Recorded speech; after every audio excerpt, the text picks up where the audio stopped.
আসসালামু আলাইকুম ভিউয়ার্স। দেশ এবং দেশের বাইরে থেকে যারা আমার এই ভিডিও দেখছে তাদের সবাইকে আন্তরিক শুভেচ্ছা। সম্প্রতি একতা ট্রান্সপোর্টের বহরে যুক্ত হয়েছে মার্সিডিজ বেঞ্জ ওয়েভ ১৬২৩ এই মডেলের চেসিসের উপর নির্মিত নতুন দুই বাস। তার মধ্যে এটি হচ্ছে একটি। এই চেসিস বর্তমানে বাংলাদেশে বেশ প্রচলিত, ১৫ মিটার লম্বা, পাশাপাশি আছে এয়ার সাসপেনশনের সুবিধা। আবার প্যারাবলিক সাসপেনশনের গাড়িগুলোতেও হালকা দুলুনির ফিল পাওয়া যায়। সব মিলে হিনোর অপরিবর্তে মালিকরা এখন এদিকেই ঝুঁকছেন। একতা ট্রান্সপোর্ট তাদের বহরে যে দুটি বাস যুক্ত করেছে, এই দুটি বাস ঢাকা রাজশাহী রুটে চলাচল করছে, অর্থাৎ মহাখালী থেকে রাজশাহী রুটে। ডেলকো ইঞ্জিনিয়ারিং ওয়ার্কশপ এই বাসের ইন্টেরিয়র অসাধারণ বানিয়েছে। দেখতেই পাচ্ছেন, বিশেষ করে লাইটের যে অবস্থা, বাসের ভেতরে ঢুকে যে কেউ মুগ্ধ হয়ে যাবেন।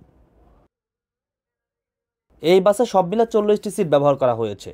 আমি আগেই বলেছিলাম ১৫ মিটারের বাস, ফলে 40 সিট, বেশ ভালো পরিমাণে লেগ স্পেস আপনারা এই বাসে পাবেন।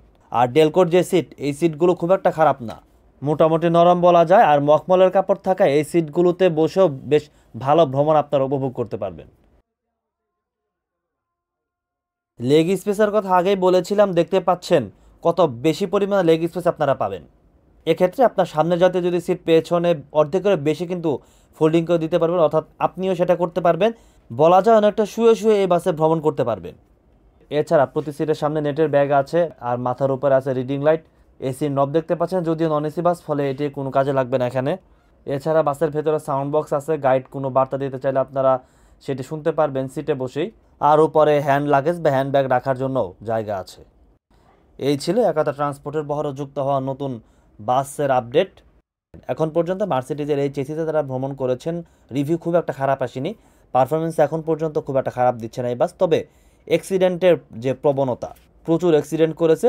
এতে প্রশ্ন উঠেছে এই বাসের ব্রেকিং সিস্টেম নিয়ে, অর্থাৎ ব্রেকিং সিস্টেমের সমস্যা নাকি যারা চালক আছেন তারা এই বাসটি ঠিকমতো চালাতে পারছেন না, সেটাই এখন বড় প্রশ্ন হয়ে দাঁড়িয়েছে। তবে এখনও পুরোপুরি কিন্তু এটার কারণ আমরা জানতে পারিনি, অর্থাৎ র্যানকন মোটরস থেকে এর কারণ এখনও পর্যন্ত পরিষ্কার করা হয়নি।